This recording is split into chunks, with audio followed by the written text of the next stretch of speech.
मैं बैठा हूँ तो ऐसे माला घुमा रहा हूँ जिसमें अगरबत्ती डाली हुई है। वो अगरबत्ती ऐसे ऐसे घूम रही है, ऐसे वो जिसमें वो डालते हैं ना, वो थाली में रखी हुई है, ऐसे घूम रही है ऐसे। मैंने एक बार देखा घूम रही है, फिर मैंने थोड़ा आंखें दोबारा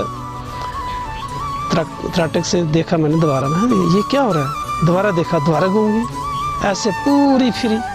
तीसरी बार देखा मैं दोबारा, फिर मैंने उसको पकड़कर मैंने कहा ये क्या हो रहा है इसमें। वो बिल्कुल मतलब सही पोजीशन पे थी। वो 3 बार ऐसे वो घूमी। ये बापूजी ने, मैंने फिर बताया इनको बाद में, नहीं ये क्या बात है, कोई समझ नहीं आ रही। तो जब ये बाहर आके मुझे बताते हैं ना कि ऐसे कटोरी घूमी, मैंने तो अपना काम काज छोड़ा, तो मैं सीधा गई वहाँ व्यासपीठ के पास बापू के पूजा रूम में। मैंने कहा बापू क्या बात है, इनको तो बड़े अनुभव बताते हो, तो मैं कहाँ गई, क्या मैं आपकी बेटी नहीं क्या? तो बापू बस क्या था, शाम को जब मैं नियम में बैठी ना, तो जब मैं नियम में बैठी तो वही पूजा की कटोरी वो भी लगी घूमने। तो जब लगी घूमने तो मैं तो मस्ती में झूम झूम के ठहाके लगाऊं, मैं हंसूं। नियम मेरा पूरा हुआ, मैं बाहर आई, कहते क्या हुआ? मैं क्या आपको ज़्यादा बेटे नहीं हूँ, मैं कौन सी कम हूँ? तो है क्या हुआ? मैंने कहा मेरी कटोरी भी घूमी है। अच्छा तेरी कटोरी भी घूमी? और बस फिर तो क्या था, फिर तो हरिओम हरिओम हरिओम, तो तो बस वो किया। दोपहर को खाना बनाया, तो खाना बना के वो किया मटर पनीर चावल, वो मतलब थाल लगाया गुरुदेव का, और मैं गई वहाँ पे अब भोजन कराने गुरुदेव को। तो भोजन कराने तो जब मैं गई तो ये किचन में तब तक बच्चों के लिए खाना परोस रहे थे। तो मैं जल्दी जल्दी वापस, जब मैं वहाँ जाके मैं बापू के श्री विग्रह के पास जाके खड़ी हुई, तो बापू मानो कहीं भाग यहाँ से, यहाँ क्या कर रही है, भाग यहाँ से जल्दी। तो मैंने जल्दी डरते डरते बस वो घंटी घड़ियाल थोड़ा सा ऐसे किया, थाली लेके वहाँ से भागी। आई किचन में तो ये कहते क्या बात है, आज तो रुकी नहीं वहाँ, नहीं तो 10 मिनट बैठती है बापू को मतलब करती भोजन कराती हो। मैंने कहा क्या करूँ, आज तो बापू वहाँ पे खड़े ही नहीं होने दे रहे मुझे सामने, कहते भाग यहाँ से, भाग यहाँ से। ठीक है, बात ख़त्म हुई। जब खाना, वो बापू का जो प्रसाद था, जब वो खाना सभी में थोड़ा थोड़ा हम लोग परोसने लगे, और जब वो टेस्ट किया तो सब्जी में नमक ही नहीं था। मैं क्या, वाह रे मेरे गुरुदेव, सब्जी में नमक नहीं, इसलिए मुझे वहाँ से भगा दिया। फिर कहते अब क्या करें? मैं क्या, अब तो भोजन बिना नमक के ही होगा, क्योंकि बापू को तो भोग जो है वो बिना नमक के लगा हुआ है। तो इस तरीके से अब मंत्र दीक्षा से पहले ही मैं एक बार सोई थी, तो हमारी पूजा साधना तो चल रही थी और बहुत अच्छे तरीके से चल रही थी। तो बापू सपने में आए। बापू ने क्या किया हुआ है कि वो लालटेन हाथ में पकड़ी हुई है, एक हाथ में ऐसे और एक हाथ में ऐसे करके डंडा है गुरुदेव के हाथों में। तो मेरे को तो बीमारियां मंत्र दीक्षा से पहले होल सेल में बीमारियां थीं। तो मैंने क्या किया, मैंने कहा, मैं खुश हो गई, मैंने कहा बापू आ गए, बापू आ गए। तो जब मैं उठी तो मैं ऐसे बापू को ना ऐसे करके, जैसे उन्होंने ऐसे डंडा किया, मतलब ऐसे करके लालटेन पकड़ी थी, ऐसे करके डंडा था बापू के हाथों। तो बापू कहते चल, तो मैं उठ के चल पड़ती हूँ। तो मैं कुछ 4 कदम आगे जब चलती हूँ तो बापू की बाजू में से ऐसे पीछे मुड़ के ना ऐसे करके देखती हूँ। बापू कहते ए क्या देखती है? मैं कहती हूँ बापू मेरे पतिदेव ना पीछे रह गए। कहते चुप करके चल, वो देख पीछे आ रहा है। तो गुरुदेव की कृपा ऐसी हुई कि थोड़ी देर के बाद फिर मैं तो सत्संग जाने में डील भरती थी कि अच्छा नहीं, आप रहने देते हैं, इस एतवार नहीं जाते, अगले एतवार को जाते हैं। लेकिन इनका क्या था, ये तो सुबह नहा धो के बस तैयार होके बैठ जाते थे बिना कुछ खाए पिए। चलो बैठो गाड़ी में, बच्चों को बिठाओ और चलो सत्संग की तरफ। बापू ने तो ऐसी लीलाएं की, ऐसी लीलाएं की कि हमारा तो जीवन जो है वही बदल दिया। आज 2 बेटे हैं।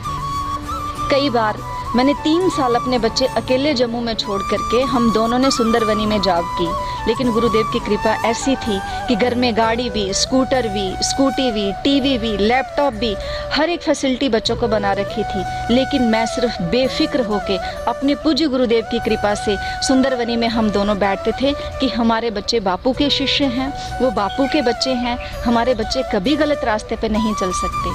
आज मेरा बेटा जम्मू यूनिवर्सिटी में MSc बॉटनी कर रहा है और वो टॉपर है। 3 साल वो कॉलेज में रहा। सुंदरवनी में जब था तो उसने पूरे डिस्ट्रिक्ट में टॉप किया। उसके बाद वो साइंस कॉलेज जम्मू में आया तो साइंस कॉलेज में वो टॉपर रहा। अब वो यूनिवर्सिटी में है तो यूनिवर्सिटी जम्मू यूनिवर्सिटी में वो टॉप कर रहा है। इवन कि हम दोनों ब्राह्मण हैं और ओपन मेरिट में सीट निकालना बहुत मुश्किल काम है, लेकिन उसके बावजूद भी मेरे बेटे ने जवाहरलाल नेहरू यूनिवर्सिटी दिल्ली यूनिवर्सिटी से 2-2 सब्जेक्ट में उसने सीट निकाली। लेकिन कहता मैं वहाँ पे जाऊँगा नहीं, मैं बापू का शिष्य हूँ, मैं यहाँ बैठ के सारा काम करूँगा। हाँ, मैं JNU में पढ़ाने के लिए जा सकता हूँ, मैं कुछ काबिल बनूँगा, काबिल बन के फिर मैं वहाँ पे जाऊँगा। उसका भी अब एक ही एम है कि मैं कुछ बन जाऊँ, तो फिर उसके बाद मैं बापू से मिलूँगा और फिर देखता हूँ कि बापू के बच्चे कहाँ से कहाँ। अब इतना षड्यंत्र चला, इतना सब कुछ हुआ। बच्चे मेरे साइंस कॉलेज में थे, बड़ा यूनिवर्सिटी में था, लेकिन किसी ने भी इतनी हिम्मत नहीं की कि वो आकर के मेरे बच्चों से इतना ही पूछते कि आपके बापू के साथ क्या हुआ है। क्योंकि मेरे बच्चों का चाल चलन ऐसा है कि प्रोफेसर जो है मेरे बच्चों के लिए 1.5 घंटा 1-1 घंटा बाहर वो खड़े रहेंगे, बच्चों का इंतज़ार करेंगे कि हम उनको साथ लेकर के जाएं। ये सब किसकी कृपा है? ये मेरे गुरुदेव की ही तो कृपा है, गुरुदेव के दिए ही तो संस्कार हैं। 2nd 3rd में थे जब मेरे बच्चों की दीक्षा जो है वो हरिद्वार में हुई थी, तो रुद्राक्ष की माला मिली उनको, तो बड़े सॉफ्ट उनके टिप्स थे, तो छाले पड़ जाते थे उनके। फिर मैंने गुरुदेव से आज्ञा ली कि गुरुदेव बच्चों को छाले पड़ जाते हैं तो क्या तुलसी की माला बच्चों को दे सकते हैं? तो गुरुदेव ने अभिमंत्रित करके बच्चों को तुलसी माला दी। मैं गुरुदेव की कृपा का क्या बखान करूं? गुरुदेव क्या हैं? मैंने भगवान को चतुर्भुज रूप में तो नहीं देखा, मैंने भगवान शिव को डमरू लेके नहीं देखा, लेकिन वो मैंने 33 करोड़ देवता या ब्रह्मा विष्णु महेश मैंने अपने सदगुरु में देखे। तभी मन से ये भाव निकले कि गुरुर ब्रह्मा गुरुर विष्णु गुरुर देवो महेश्वरा गुरुर साक्षात परम ब्रह्मा तस्मै श्री गुरुवे नमः, तस्मै श्री गुरुवे नमः, तस्मै श्री गुरुवे नमः। मैं गुरु का क्या बखान करूँ? समुद्र की मसी करूं, लेखनी सब बन रहा, सब धरती कागज करूं, पर गुरु गुण लिखा ना जाए, गुरु गुण लिखा ना जाए। हरि